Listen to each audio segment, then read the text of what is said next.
मैं बुद्ध होकर मरना नहीं चाहती, मैं बुद्ध होकर जीना चाहती हूं। आनंद ऋचा, जब तक चाह, कोई भी चाह, कैसी भी चाह, यह भी चाह कि मैं बुद्ध होकर मरना नहीं चाहती, बुद्ध होकर जीना चाहती, तब तक तू बुद्ध हो ही ना सकेगी, फिक्र ना कर।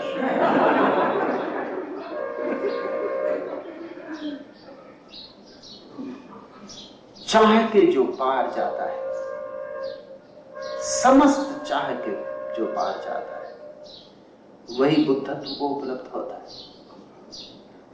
चाह ही तो बांधे, चाह ही तो बंधन। तुम्हारे हाथों पर जंजीरें कौन सी,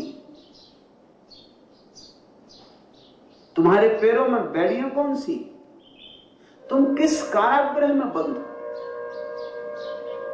तुम्हें किन पासों ने जकड़ा है। चाहे वासनाएं, तृष्णाएं, यह हो जाऊं, वह हो जाऊं, यह पालूं, वह पालूं।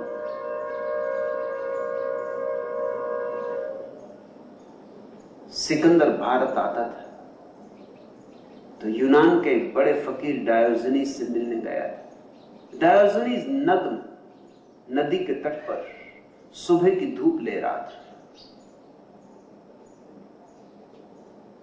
सिकंदर ने जाके कहा, डायोजनीस तुम धन्यभागी समझो अपने को, महान सिकंदर तुमसे मिलने आया। डायोजनीस हंसने लगा और उसने कहा, जो स्वयं को महान कहता हो वो पागल है।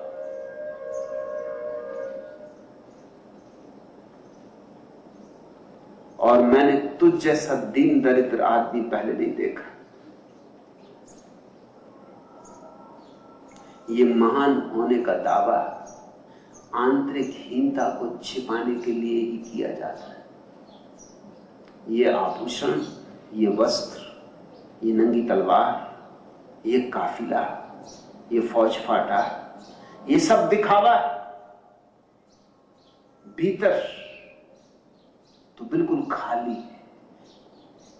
लाख उपाय कर ऐसे तू भरेगा नहीं। बात तो सिकंदर को समझ में पड़ी। इतनी चोट से कही गई थी, इतने बलपूर्वक कही गई थी, और जिस आदमी ने कही थी उसकी मस्ती साफ थी, उसकी मालिकियत साफ थी। सिकंदर शर्म से झुक गया और उसने कहा कि मानता हूं डायोजनीस, तुम अकेले आदमी हो जिसके सामने मुझे अपनी दीनता अनुभव होती। तुम्हारे पास कुछ भी नहीं, फिर तुम्हारे पास क्या है जिसके कारण मैं अचानक दीन मालूम हो रहा हूं? मेरे पास सब कुछ। डायोजनीस ने कहा, सब कुछ है तेरे पास, लेकिन और की चाह है, इसलिए तू भिखारी है। मेरे पास कुछ भी नहीं है, लेकिन और की चाह नहीं, इसलिए मैं सम्राट हूं। और देख, जिंदगी हाथ से बीती जाती और मत गमा। सिकंदर ने कहा, मिलके खुशी हुई, और अगर दोबारा ईश्वर ने मुझे जन्म दिया तो कहूंगा उससे, इस बार सिकंदर ना बना, इस बार डायोजनीस बना। डायोजनीस खिलखिला के हंसने लगा और उसने कहा, पागल हो तुम। अरे अभी डायोजनीस क्यों नहीं हो जाती? अगले जन्म में क्या भरोसा, याद रख सको कि भूल जाओ, फिर परमात्मा राजी हो न राजी हो, अगला जन्म हो या ना हो, कल का भरोसा नहीं। तुम अगले जन्म पर टांग रहे हो। अगर बात जचती है तो आओ, लेट जाओ तुम भी नग्न इस नदी के तट पर। ये तट बड़ा है, हम दोनों के लिए बहुत बड़ा है, कोई झगड़ा नहीं। तुम भी विश्राम करो, खूब दौड़े धूपे, खूब आपाधापी की। आओ हम विश्राम करें। अगर मैं तुम्हारे मन भा गया हूं तो अभी हो जाओ डायोजनीस, कौन रोकता है? सिकंदर होना हो तो मुश्किल मामला है। लेकिन डायोजनीज होना हो तो बिल्कुल सरल, क्योंकि स्वाभाविक। फेंक दो ये वस्त्र, कह दो फौजों से नमस्कार, वापस लौट जाओ, मेरी विजय यात्रा समाप्त हो गई, मुझे जहां आना था वहां आ गए। सिकंदर ने कहा यह मुश्किल है, आज मुश्किल है, अभी मुश्किल है। डायोजनीज ने कहा अगर आज मुश्किल है, अभी मुश्किल है, तो सदा मुश्किल रहेगा। जो आज हो सकता है उसे कल पे मत टालो, और जो कल पे टालता है वो सदा के लिए टाल देता है, फिर तुम्हारी मर्जी। सिकंदर ने कहा मैं बहुत खुश हुआ हूं मिलके, बहुत प्रभावित हुआ हूं, मैं आपकी कुछ सेवा कर सकता हूं? और तुम्हें पता है ऋचा, डायोजनीज ने क्या कहा? डायोजनीज ने कहा क्या मांगू, मेरी कोई मांग नहीं, क्या चाहूं, मेरी कोई चाह नहीं, लेकिन अगर तुम कुछ करना ही चाहते हो तो तुम्हें मैं निराश भी नहीं भेजूंगा। तुम जरा हट के खड़े हो जाओ, क्योंकि तुमने धूप रोक रखी। धन्यवाद कि तुमने मेरी सुनी और हट के खड़े हो गए।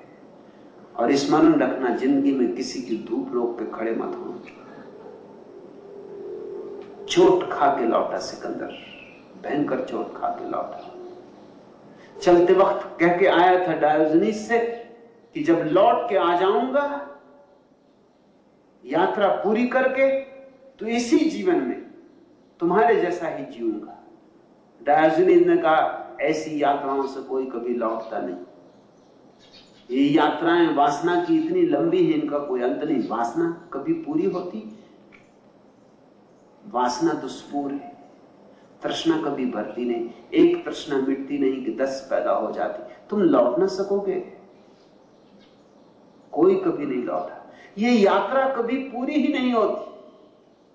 समझदार बीच में ही रुक जाते हैं, पूरे करने की चिंता नहीं करते। ना समझ कहते हैं पूरी करेंगे यात्रा, फिर रुकेंगे। यात्रा ऐसी है कि पूरी होती नहीं, मौत पहले आ जाती, यात्रा का अंत नहीं आता। और यही हुआ। सिकंदर लौटते वक्त बीच में ही मर गया, घर वापस नहीं पहुंच पाया। संयोग की बात, सिकंदर और डायोजनीज एक ही दिन मरे। सिकंदर जरा जल्दी, कोई घड़ी भर पहले, और डायोजनीज कोई घड़ी भर बाद। कहानी प्रचलित, प्यारी कहानी, झूठी ही होगी, मगर झूठे होने से उसका प्यारापन कम नहीं होता, और झूठे होने से उसके भीतर छिपी हुई सच्चाई भी कम नहीं होती। कभी कभी सच को झूठ के आवरण देने पड़ते, क्योंकि सच सीधा प्रकट नहीं हो सकता। कभी कभी सच को झूठ की भाषा उपयोग करनी पड़ती, क्योंकि सच की कोई भाषा नहीं, सच शून्य निशब्द है। तो ये प्यारी कहानी, सिकंदर वैतरणी पार कर रहा है, स्वर्ग जा रहा है। उसने पीछे किसी के आने की खड़बड़ खड़बड़ की आवाज सुनी, लौट के देखा डायोजनीज। एक क्षण को तो खुश हुआ और एक क्षण को उदास भी, क्योंकि वो डायोजनीज फिर हंसेगा खिलखिला के, और वो कहेगा कहा था ना मैंने कि इस यात्रा को तुम पूरा न कर पाओगे। मर गए ना आखिर मध्य में। और इसलिए भी मन में उसकी बड़ी शर्म आ गई कि डायोजनीज तो नंगा था, जिंदगी में भी नंगा था, अब भी नंगा था। सिकंदर जिंदगी भर सुंदर सुंदर वस्त्रों में ढका रहा, आज नंगा था। अब छिपाए अपने नंगेपन को, सो कैसे छिपाए? बड़ी लाज लगी, बड़ी संकोच की दशा पैदा हो गई। छिपाने को, लाज को, दबाने को, संकोच को। इसके पहले कि डायोजनीज हंसे, सिकंदर हंसा। हंसी झूठी थी, खोखली थी, और हंस के उसने डायोजनीज को कहा कैसा अपूर्व संयोग है, एक सम्राट और एक फकीर का फिर से मिलना हो रहा है। डायोजनीज ने कहा बात तुम ठीक कहते हो, लेकिन जरा समझने में भूल करते हो कि सम्राट कौन है और फकीर कौन। सम्राट पीछे है, फकीर आगे।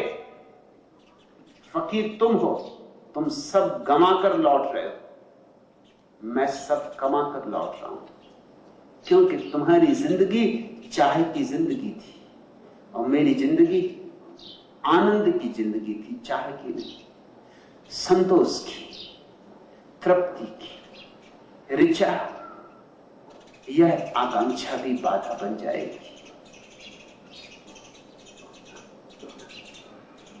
बुद्धत्व की उपलब्धि के बाद न जीवन कुछ है न मृत्यु कुछ है, दोनों खो जाते। जो बच रहता है वह है एक शाश्वत अस्तित्व जिसका न कोई प्रारंभ है न कोई अंत।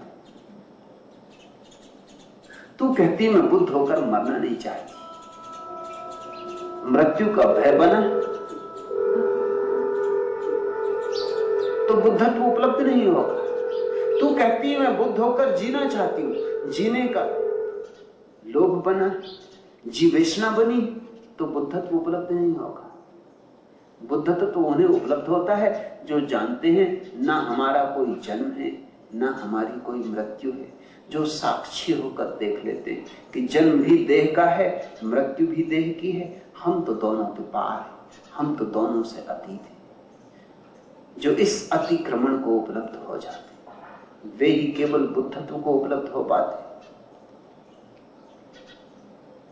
जीवन की घाटी में, अंतस की माटी में उग आए 30 भरे घाव, तेल सभी चुक गया अंतर के दीप का, लुट गया हर मोती आंखों की सीप का, शोक में अकेले में सुधियों के मेले में मिला हमें केवल भटकाव, पीड़ा लोहारिन सी पीट रही प्राण को, कलियों ने ठग लिया भोले पाषाण को, हम इतने उबे हैं तड़पन में डूबे हैं, टूट रही सपनों की नाव, सांसों के राम को विरह बनवास हुआ, आंसू की गोद में मन का विकास हुआ, हाँकते खिलाड़ी हम बहुत ही अनाड़ी हम, हार गए जीवन का दांव। ऋचा, जिंदगी ने दिया क्या, जिंदगी में मिला क्या? जीवन की घाटी में, अंतस की माटी में उगाए 30 भरे घाव, सिवाय घावों के, सिवाय पीड़ाओं के, सिवाय संताप के और जीवन में मिला क्या? जीवेशना क्यों? जीने की इतनी आतुरता क्यों? मरने का भय क्या? मृत्यु क्या छीन लेगी? जब जीवन ने कुछ दिया ही नहीं तो मृत्यु क्या छीन लेगी? तेल सभी चुक गया अंतर के दीप का, लुट गया हर मोती आंखों की सीप का, सब लुट गया जीवन में, फिर भी हम पकड़े बैठे, रस्सी जल गई, ऐंठ नहीं जाती। तेल सभी चुक गया अंतर के दीप का, लुट गया हर मोती आंखों की सीप का, जीवन की घाटी में, अंतस की माटी में उगाए 30 भरे घाव। जरा खोल के तो देखो अपने अंतस को, घाव ही घाव, फूल तो एक भी ना खिला, कांटे ही कांटे, कमल तो एक भी ना उगा, कीचड़ ही कीचड़, फिर भी अभीप्सा, फिर भी जीवन को पकड़े रहने की आकांक्षा, शोक में अकेले में सुधियों के मेले में मिला हमें केवल भटकाव। पाया क्या इस भीड़ में? मिला क्या इस भीड़ में? केवल भटकाव, पीड़ा लोहारिन सी पीट रही प्राण को, कलियों ने ठग लिया भोले पाषाण को, हम इतने उबे हैं तड़पन में डूबे हैं, टूट रही सपनों की नाव, सब टूट रहा, नाव डूब रही, मगर फिर भी हम थेगड़े लगा रहे, नाव के छिद्र भर रहे, बच जाएं, किसी तरह बच जाएं। बच बच के भी क्या होता है? कितने जन्मों में जिए हो, कितनी लंबी यात्रा, सब गंवाया ही गंवाया। सांसों के राम को विरह वनवास हुआ, आंसू की गोद में मन का विकास हुआ। हाँपते खिलाड़ी हम, बहुत ही अनाड़ी हम, हार गए जीवन का दांव। यहां सब हार जाते हैं, ये जुआ ऐसा है। जीतते केवल वही हैं जो चाह से मुक्त हो जाते, जो चाह की व्यर्थता को देख लेते, जो तृष्णा की दौड़ से जाग जाते, जो वासना से हट जाते और प्रार्थना में लीन हो जाते। जागो, जागने का नाम ही बुद्धत्व है। जागो जीवन से, जागो मृत्यु से, बस जागो। जो जाग गया उसने जीवन का परम धन पा लिया है।